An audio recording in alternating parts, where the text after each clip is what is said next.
Oh, salut, nașule, unde te duci? Hai că am luat furgon. Ai luat furgon? Poți să intru? Gata, hai.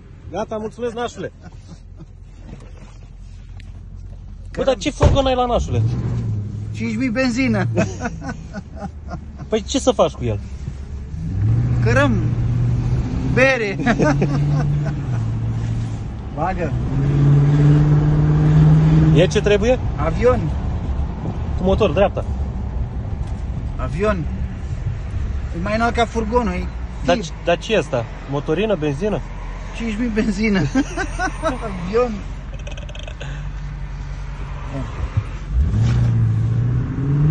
Merge, a? Merge, merge. Gata, dau la pace cu Nicolae acum, gata. Pleci cu ăsta la Roma? Cu ăsta pe îi las hibridul, îl bag în spate.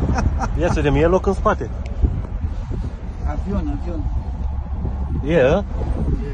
Încap aici lampadarele și florile. Te primesc ăia la tăr cu el? Da,